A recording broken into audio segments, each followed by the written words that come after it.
OK, on va commencer avec une prière au nom du Père et du Fils et du Saint-Esprit.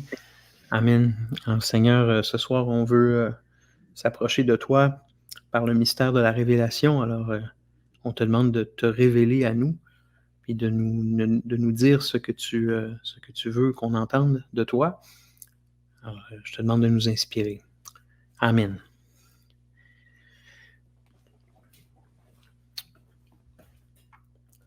Donc, les 2 dernières catéchèses portaient sur l'existence de Dieu, puis les attributs de Dieu, c'est-à-dire des caractéristiques, ce qui caractérise Dieu.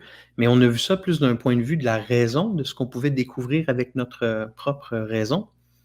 Et quand on a parlé des attributs, ben, on a terminé avec l'amour. Puis là, j'ai dit que le fait que Dieu soit amour, c'est pas quelque chose qu'on pouvait vraiment aborder, juste qu'on pouvait découvrir par notre propre raison. Ça prenait la révélation. Alors, ce soir, je propose qu'on commence à regarder ça, la révélation. Alors, je vais partager mon écran.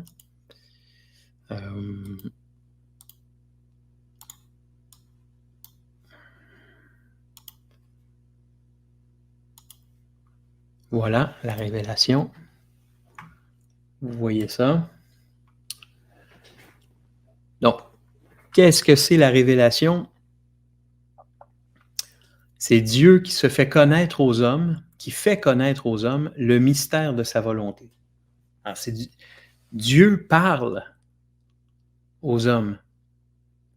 Alors, vous voyez bien que si moi je vous dis ça, que Dieu parle aux hommes, mais là, on n'est plus dans le registre de la raison de ce que je peux connaître de Dieu. Je vous dis qu'il parle aux hommes. Ça implique qu'on l'écoute, ça implique la foi, ça implique qu'on ait au moins le réflexe de l'écouter, de savoir de quoi on parle. Alors, qu'est-ce que Dieu veut faire connaître aux hommes? Le mystère de sa volonté, c'est quoi sa volonté? C'est quoi son plan? Plusieurs façons de parler de son plan, j'en ai déjà parlé quelques fois, mais là, j'ai nommé des choses d'après ce que le catéchisme enseigne. Donc, communiquer sa propre vie divine aux hommes. Communiquer sa propre vie. On a vu jusqu'à présent que Dieu communique aux êtres leur existence. Il est là en tant que créateur, derrière ses créatures, toujours. Mais là, on apprend aujourd'hui qu'il fait plus que ça. Il veut communiquer sa vie aux hommes. Donc, on apprend par la révélation que Dieu est vie. Il veut aussi les rendre participants de sa nature divine. Donc, il s'attend à ce que ses créatures participent avec lui. Donc, il ne fait pas seulement communiquer sa propre vie, en plus, il veut un échange avec lui. Il veut faire de nous des fils et filles adoptifs, héritiers de son royaume. Alors, vous voyez, là, on est vraiment, ça prend juste la révélation pour connaître ces choses-là. On ne peut pas de notre propre cerveau penser à des choses comme ça. Et il veut surtout que les hommes lui répondent, le connaissent et l'aiment. Alors, Dieu veut ça dès le départ. Et pour faire ça, il utilise un chemin dans un certain chemin. Ce chemin-là commence par la création. La création, c'est le point de départ de son plan, de la révélation aussi. Alors, avant ça, il était bien avec lui-même. Hein? Mais Dieu crée à partir de rien. On a vu ça aussi dans la dernière catéchèse, on appelle ça ex nihilo en latin. À partir de rien, à partir du néant, lui, il peut juste créer comme ça. Alors, il crée la matière. D'un point de vue plus moderne, on pourrait dire, il crée l'univers, la matière, puis éventuellement la vie, puis éventuellement l'âme humaine, les hommes. Et d'ailleurs, c'est cette chronologie-là, grosso modo, qui est reprise aussi, qui est là dans la Genèse au début du récit de la création. J'ai oublié de mettre, dans mon petit schéma aussi, il crée ciel et terre, hein, puis en fait, c'est qu'il crée la matière, mais il crée le ciel aussi. Il crée son royaume. Tout ce qu'il crée est ordonné et bon. Ça, on l'a vu aussi dans la dernière catéchèse. On a vu aussi, il transcende et soutient sa création. Il est partout présent dans sa création, à l'intérieur des êtres, comme dans l'infiniment grand aussi, et il soutient sa création par sa providence, par sa toute-puissance. Donc, j'ai dit tout à l'heure, la création, le premier pas de la révélation, c'est le premier geste de la révélation, de l'alliance que Dieu veut établir avec les hommes. Alors, avant qu'il y ait des hommes, il fallait qu'il leur crée un habitat. C'est juste simple de même. Hein? Donc, premier témoignage de l'amour de Dieu. Et là, ça c'est comme, c'est ça le mystère. Pour passer d'un Dieu qu'on a décrit dans les 2 dernières catéchèses à un Dieu qui se révèle par la création, il y a comme une espèce de chaînon manquant. OK, c'est très bien, il existe un Dieu éternel, un Dieu infini, un Dieu tout-puissant, un Dieu ci, un Dieu ça. On peut convaincre des esprits raisonnables avec des choses comme ça que Dieu existe. Mais est-ce qu'on peut les convaincre vraiment que Dieu, d'abord, a créé le monde, puis il l'a créé en vue d'un plan, en vue d'une alliance avec les hommes? Donc, il y a comme un chaînon manquant. Et le chaînon manquant, c'est l'amour de Dieu. La cause de la création, c'est l'amour de Dieu. L'amour de Dieu, c'est que Dieu se donne lui-même. Il n'est pas resté juste tout seul pour lui-même. Il aurait pu, hein, il aurait très bien pu, il était très bien, il a toujours été bien. Puis il va toujours être bien dans l'éternité. Mais il se donne lui-même. Alors en se donnant lui-même, il communique son être et il crée. Donc c'est le mystère de l'amour de Dieu qui est derrière l'existence de toute chose. Donc la création, la cause de la création, amour de Dieu.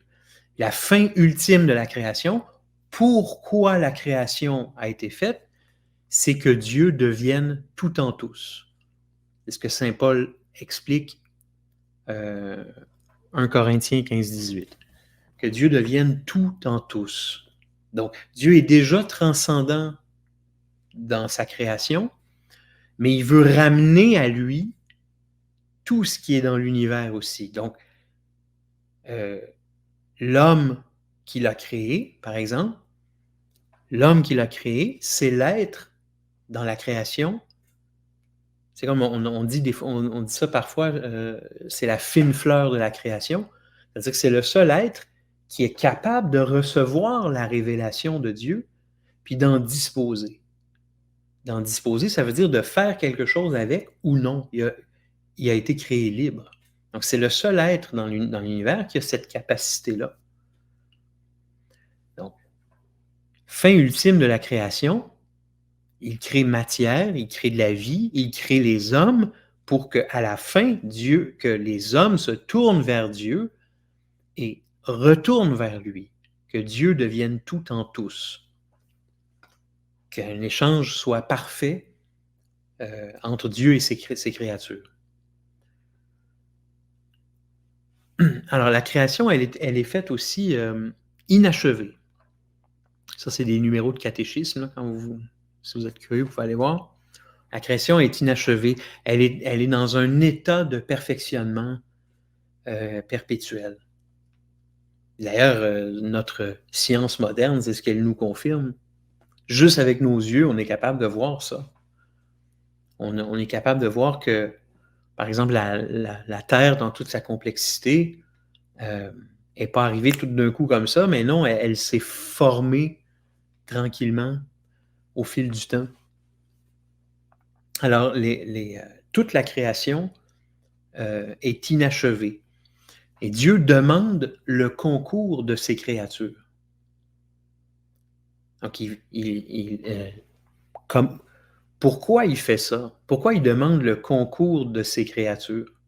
pas seulement des hommes, hein, de toutes les créatures. C'est-à-dire que quand une fleur fane, laisser la place à une autre fleur, c'est qu'il y a un mouvement comme ça. Il y a un mouvement de, de vie et de mort, là, si on veut, de charnel, qui est dans la création, mais qui fait toujours se perfectionner la création.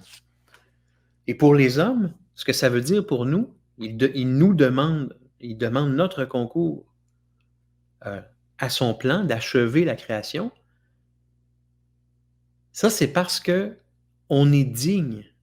Il nous a donné la dignité de nos actes, la liberté. On est capable de choisir entre faire ce qu'il veut ou le contraire. Donc, alors, son plan divin ne se fera pas sans nous. C'est quand même assez extraordinaire. Il se donne à nous, il n'était pas obligé du tout. Il nous crée. En même temps, il veut qu'on soit dans un échange avec lui, mais un échange d'amour, au point qu'il veut faire de nous des fils et filles adoptifs. Et il nous laisse libres pour ça, pour que son œuvre et sa gloire soit manifestée. Alors, nous sommes appelés à compléter l'œuvre de la création. Alors, de cette liberté, du fait qu'il nous a créés libres, découle nécessairement le mal permis par Dieu. Parce que le mystère du mal, c'est très grand, hein, le scandale du mal dans la création. C'est très grand, mais on a quand même des pistes là, pour l'expliquer. Ça me désole un peu chaque fois d'entendre des gens dire on ne peut pas expliquer le mal vraiment. C'est un grand mystère. Oui, c'est un grand mystère, mais on a quand même des pistes, là. On ne parle pas de rien. Donc, l'origine du mal, vient de la liberté. Si l'homme a cette dignité qui est venue de Dieu, de pouvoir le choisir, contrairement à tous les autres êtres dans la création, si nous, on a cette dignité-là de pouvoir le choisir, bien, ça veut dire qu'on peut aussi ne pas le choisir. On est libre aussi de refuser. Et comme lui est la source de tout bien, bien, quand on refuse, ben, c'est le mal. Alors, on entre dans le mal. D'ailleurs, c'est pas l'objet de la catéchèse aujourd'hui, mais c'est l'origine aussi du diable. C'est parce que le diable a refusé de servir Dieu qui est devenu le diable. Donc l'origine du mal, le mal découle du fait qu'on est libre. Et c'est permis par Dieu. Dieu ne veut pas qu'il y ait du mal. C'est pas sa volonté première. Mais son amour est tellement grand, il veut tellement qu'on l'aime librement, qu'on lui dise oui librement, qu'il permet le mal. L'analogie n'est pas tout à fait juste, mais elle est quand même bonne. C'est comme les parents qui laissent leur enfant, ils permettent, si on veut, à leur enfant de se faire mal. Ils apprennent à marcher, les enfants, à un moment donné, ils tombent, puis on les a... Ah oui, on peut pas y tenir la main tout le temps, à un moment donné, il faut le laisser aller, il faut accepter à un moment donné qu'il va se planter, mais il va apprendre. Alors, c'est un peu ça qui se passe entre Dieu et nous. Alors ça, c'est comme la première étape de la révélation, la création. On va pour ça. Ici. Bon, les étapes de la révélation. Là, ce qu'on veut dire par là, les étapes de la révélation, c'est la révélation aux hommes. Donc là, on a parlé de la création, qui est le premier pas là, de la révélation, mais une fois que l'homme est créé, ben Dieu commence tout de suite un dialogue avec lui. Il se communique graduellement aux hommes. Donc la révélation, ça vient par étapes. Tu sais, pour faire juste une image très simple, si Dieu avait fait si Jésus avait fait son discours sur la montagne, avec le discours moral sur la montagne, s'il l'avait prononcé aux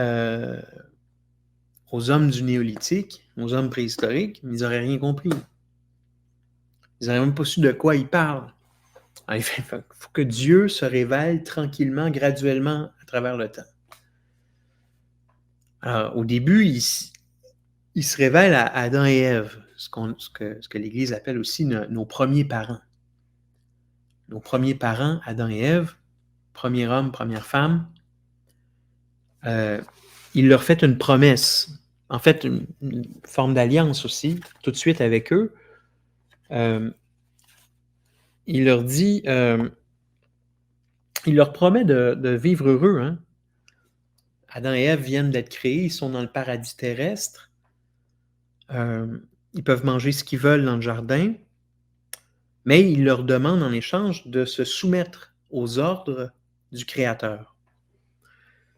Alors Dieu leur dit, je l'ai ici, « Nourrissez-vous de tous les fruits du jardin, mais ne touchez pas à celui de l'arbre de la connaissance du bien et du mal, car si vous en mangez, vous mourrez certainement. » Donc c'est en quelque sorte le premier commandement que Dieu donne à l'homme. On peut imaginer que s'il avait parlé de l'amour du prochain, de choses comme ça, ils n'auraient rien compris. Mais ça, cette chose-là, ils pouvaient comprendre. Vous pouvez manger tout ce que vous voulez, mais vous ne touchez pas à l'arbre du bien et de la connaissance.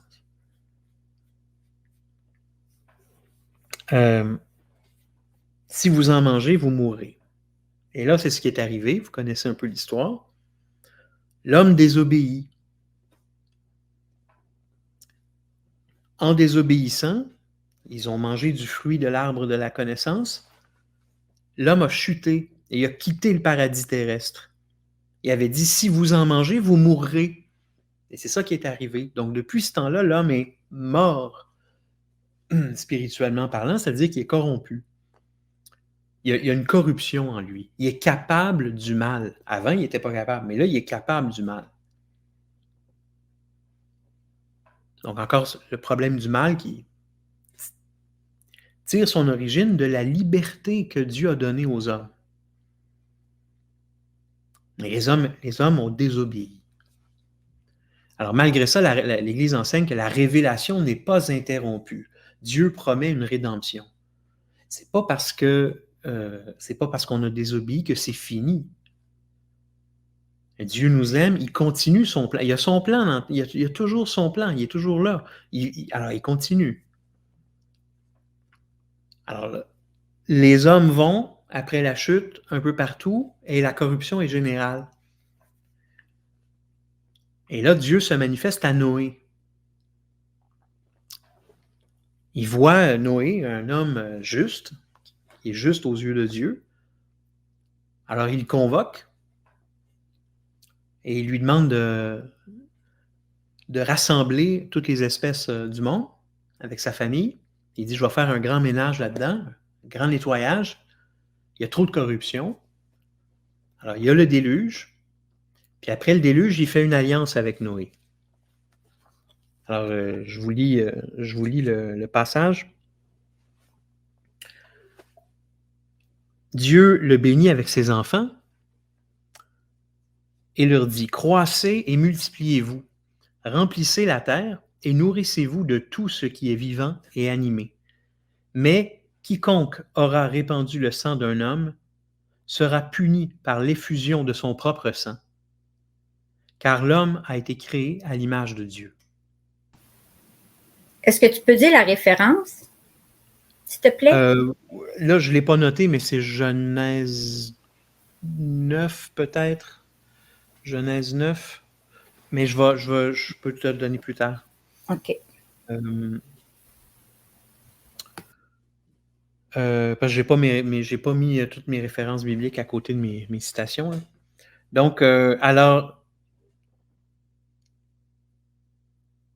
dans le premier deal que Dieu avait fait avec Adam, il s'agissait simplement de ne pas toucher à l'arbre du bien et de la connaissance. Dans celui qu'il va faire avec Noé, vu que le monde est corrompu, il va demander à Noé, il continue de dire à Noé, tu peux manger ce que tu veux dans la création. Nourrissez-vous de tout ce qui est vivant. Mais il dit, mais tu ne répandras pas le sang d'un autre homme. Donc, déjà, il y a le commandement contre le meurtre, qui est le crime le plus grave qu'on peut commettre. Avec là, déjà, Dieu révèle à Noé la chose qui, à ses yeux, est la plus abominable.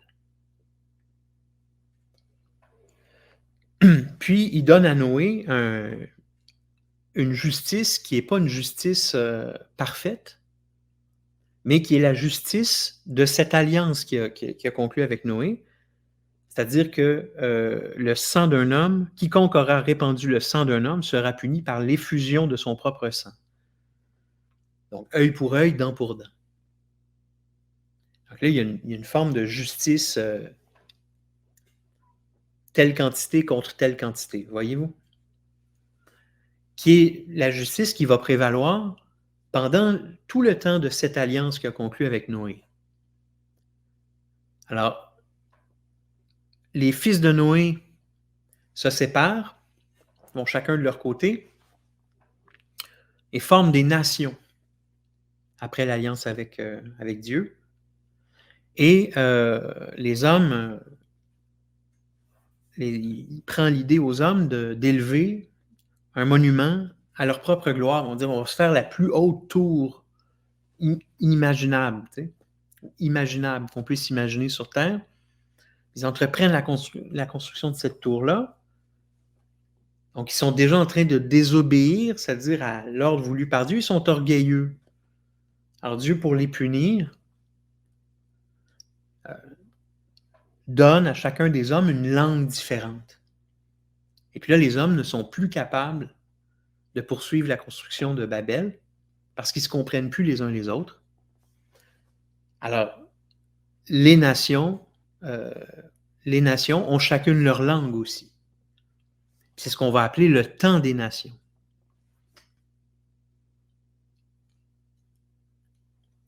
Et le temps des nations, va perdurer jusqu'à la pleine révélation par Jésus-Christ. Donc, ce qu'on appelle le temps des nations, qui est l'alliance faite avec Noé, ça c'est bon pendant tout le temps de ce qu'on appellerait l'Ancien Testament dans les Écritures, mais jusqu'à la venue de Jésus. Alors, dans le temps des nations, il y a eu des justes, il y a eu des hommes pour qui cette alliance a suffi pour parvenir à la sainteté. Il y a eu des justes comme Job, Melchisédek, le prêtre, les prophètes aussi, Daniel.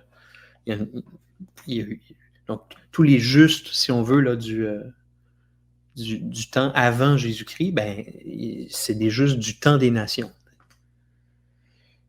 Alors, ensuite de ça, je veux pas faire un enseignement sur l'histoire sainte, là. Je passe un peu sur les événements eux-mêmes. Je veux qu'on reste toujours dans cette optique de la révélation. Qu'est-ce que Dieu révèle?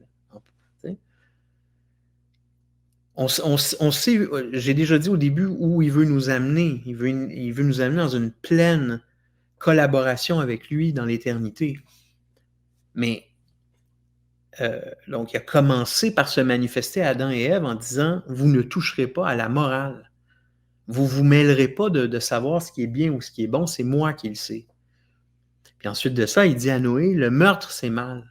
Il ne faut pas faire ça. Ensuite, il se communique à Abraham aussi. Il l'appelle hors de son pays. On a vu ça dans la catéchèse sur les vocations, je crois. Il appelle Abraham, dit, quitte ton pays, ta maison, ta patrie, ta parenté. Va vers un autre pays. Puis il lui fait une promesse d'une descendance. Et il dit, dans un premier temps, il dit, je vous rendrai le père d'un grand peuple. Je bénirai tous ceux qui vous béniront. Je maudirai tous ceux qui vous maudiront. Et en vous seront bénies toutes les nations de la terre. Donc, je bénirai tous ceux qui vous béniront et je maudirai tous ceux qui vous maudiront. Il y a encore cet esprit de justice égale, si on veut. Puis un petit peu plus tard, il va dire à Abraham, il répète son alliance à Abraham, mais il ajoute un petit point de plus. Il dit, je vous bénirai, je multiplierai votre race comme les étoiles du ciel et le sable de la mer. Toutes les nations de la terre seront bénies en celui qui sortira de vous. Donc là, il y a l'annonce d'un Messie. Il y a l'annonce, celui, je présume que Abraham ne savait pas de qui il parlait, là.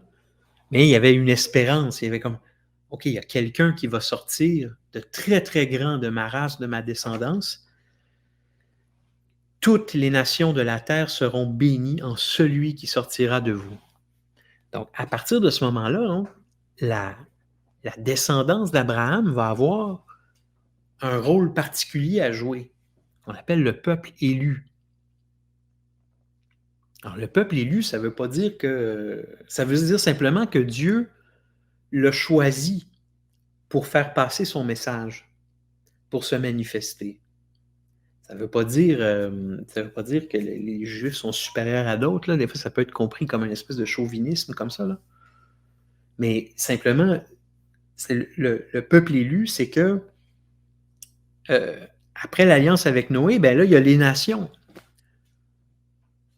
Il y a des gens d'un peu partout, il y a des races, il y a des ethnies, il y a des langues. Dieu a fait ça pour enlever l'orgueil des hommes. Et là, Dieu veut continuer à se manifester. Alors, il se choisit un peuple. Il faut bien qu'il intervienne dans une langue, hein, à des gens qui vont le comprendre. Alors, il choisit un peuple. Il choisit Abraham parce qu'Abraham a un cœur pur. Abraham a une grande foi en Dieu. Alors, il le choisit. Maintenant, un peuple, il faut comprendre que dans ce temps-là, là, les gens ne pouvaient pas savoir vraiment ou n'auraient pas pu comprendre où Dieu allait avec ça. Aujourd'hui, avec la pleine révélation, on sait ce que c'est le peuple. Le peuple élu, c'est qui le peuple élu? Et toutes les nations de la terre seront bénies par votre nation. C'est qui le peuple élu? Ben, c'est le peuple. Le peuple, c'est l'ensemble de ceux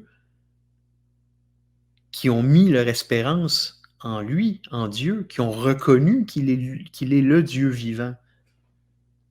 C'est ceux qui se savent fils et filles adoptives. Donc, c'est ça le vrai peuple. Mais les gens de ce temps-là n'avaient aucune idée encore, là. C'était tellement un monde dur, un monde criminel, barbare et tout. Alors, un peuple, c'est une ethnie, c'est une race, c'est une langue. Alors, il a commencé par se manifester à un peuple. Il s'est choisi un peuple. Ce peuple-là, c'est le peuple d'Israël. Un peu après, il s'est manifesté aussi, il s'est communiqué au peuple d'Israël, au mont Sinaï, mais à bien d'autres endroits, mais comme une étape importante de la révélation, là, au mont Sinaï, Moïse reçoit les tables de la loi. Donc, je ne sais pas si vous connaissez un peu l'histoire des tables de la loi. Moïse va au mont Sinaï parce que Dieu l'appelle là, et il va passer 40 jours, 40 nuits, puis il revient avec les tables de la loi que Dieu, le décalogue, les 10 commandements que Dieu a écrits lui-même sur des tables de pierre. Mais nouvelle désobéissance, le veau d'or, les gens le peuple d'Israël qui l'attendait au pied de la montagne, pendant le temps qu'il était parti, ils se sont rebellés contre leur chef, contre Moïse, contre Dieu. Ils se sont créés un veau d'or. Un peu la même chose que Babel. Ils se sont créés un veau d'or. Un Dieu à admirer, à adorer. Alors, Moïse, en voyant ça, fracasse ses tables. Il y aura plus tard de secondes tables. Il retournera à la montagne, faire graver ses tables. Puis là, cette fois, ça va être la bonne. Et donc, Dieu donne sa loi. Pourquoi? Pourquoi Dieu donne sa loi? Pour que le peuple le connaisse et le serve comme le seul Dieu vivant et vrai. Et qu'il attende le Sauveur promis. Donc, au début, Dieu a seulement demandé à Adam et Ève, mêle-toi pas de la morale, goûte pas à l'arbre, au fruit de l'arbre de la connaissance, du bien et du mal. Après ça, il dit à Noé, tu ne tueras pas. Celui qui va tuer, il va périr de la même façon. Puis dans les deux cas, l'homme s'est rebellé. Adam et Ève ont désobéi au Seigneur. Puis les hommes, après le déluge, ont construit une tour de Babel. Puis là, après la loi, les gens construisent le veau d'or. Le peuple d'Israël construit le veau d'or. Donc, quand Dieu se manifeste, les hommes désobéissent tout simplement. Il y a des saints, mais c'est comme c'est quelque chose qu'on voit dans la révélation. À mesure que Dieu se révèle, il y a comme un mouvement de rébellion. Les gens se moquaient carrément de Moïse. Alors Dieu veut que son peuple le connaisse et le serve comme le seul Dieu vivant. Alors ça, c'est nouveau. Je suis le seul Dieu vivant et le vrai Dieu. Donc, à partir de ce moment-là, vous ne pouvez plus adorer d'autres dieux. Puis ça va teinter toute l'histoire d'Israël qui va suivre après jusqu'à Jésus. Parce que le peuple d'Israël va être tiraillé pendant des années entre le fait de reconnaître qu'il y en a un seul, qu'il y a un seul Dieu, puis c'est lui qu'on sert, et le fait de vouloir servir d'autres dieux. Et qu'il attende le Sauveur promis, qui avait été annoncé à Abraham. Alex, d'autres dieux, tu parles, mettons, de la popularité, de l'argent, des trucs de même? Non, mais du temps de l'Ancien Testament, pour le dire comme ça, ben c'est Baal, puis les dieux des autres nations autour. Et puis, Jésus va venir, dans sa pleine révélation, il va nous dire que, en fait, c'est ça, que c'est l'argent aussi. On sait ce que ça veut dire aujourd'hui parce que Jésus nous l'a dit. C'est pas juste le fait de rendre un culte à un autre Dieu défini dans une autre religion. C'est reconnaître qu'il n'y a qu'un seul Dieu, puis que c'est le vrai Dieu, puis qu'il faut le servir. Ça veut dire que chaque fois que je ne fais pas ça, dans le fond, je prends quelque chose d'autre comme un Dieu. Je me prends pour Dieu, ou je prends quelque chose d'autre que je mets avant lui. Et donc, à partir de ce moment-là, ce sera le temps des prophètes. Puis la dernière étape de la révélation, ben évidemment, c'est Jésus-Christ. Donc, Jésus-Christ, Dieu a tout dit en son Verbe. C'est la plénitude des temps. On appelle ça comme ça. Avant, c'était le temps des nations. Là, aujourd'hui, on appelle ça la plénitude des temps. Il n'y aura pas d'autre temps. Le temps est complet avec Jésus parce qu'on n'a rien d'autre à apprendre. Il n'y aura plus d'autres révélations puisque Dieu a établi en son Fils son alliance pour toujours. Qu'est-ce que ça veut dire? Ça veut dire que Dieu voulait établir une alliance avec les hommes désobéissaient constamment parce que les hommes ont une nature corrompue. À un moment donné, il a envoyé son Fils, il s'est incarné, il a pris chair pour qu'il y ait un homme sur la terre qui fasse ce que Dieu voulait parfaitement. Dieu a établi en son Fils son alliance pour toujours. Avec Jésus, son alliance s'est accomplie. Je suis le chemin, la vérité et la vie. Alors, je ne suis pas venu pour abolir la loi, mais pour l'accomplir. Matthieu 5, 17, et il ouvrit leur intelligence à la compréhension des Écritures. Et après la résurrection, là, il ouvrit leur intelligence à la compréhension des Écritures. Donc, j'espère que ça fait le tour. J'ai des photos aussi. J'aurais peut-être dû les mettre pendant la catéchèse.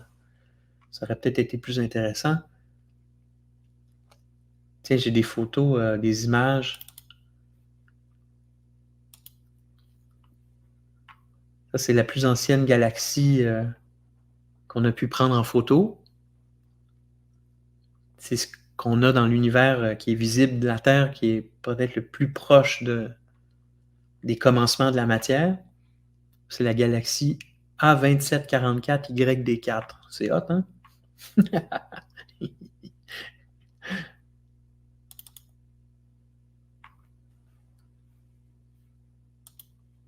Celle-là, vous la connaissez.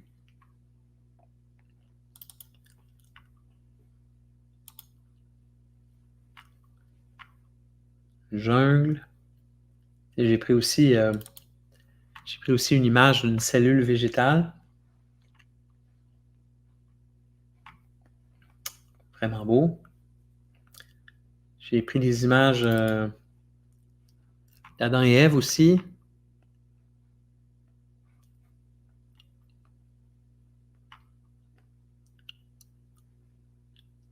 Je pense que ça va être l'objet de la prochaine catéchèse, peut-être, l'homme et la chute de l'homme, là. Tu sais, comme explorer ça un peu, là. Parce que c'est Ève qui pomme à Adam, hein. Adam, c'est comme le parfait imbécile, là. Lui, il pose aucune question, là. Il n'a même pas eu l'onde de dire « Ouais, mais Dieu nous avait dit de pas faire ça. » Il n'y a rien de ça, là. Vraiment naïf total, là. Ça, c'est la sortie du paradis terrestre. Ça, c'est Michel-Ange. Chapelle Sixtine. Qu'est-ce que j'ai aussi? J'ai une enluminure allemande de l'Arche de Noé, la construction de l'Arche. J'aurais dû tout mettre ça pendant la catéchèse, ça aurait été plus intéressant. La montée des animaux. Ça, c'est avant le déluge. On voit que le ciel se forme tranquillement, là. Il faut se dépêcher à rentrer. Ça, c'est après le déluge. Il reste encore de l'eau un peu partout. Les espèces ressortent. Qu'est-ce que j'ai aussi? J'ai Moïse. Le veau d'or est ici. Donc, il s'apprête probablement à fracasser une des tables. Il y en a peut-être une autre qui est... Parce qu'il y en avait deux, je ne sais pas.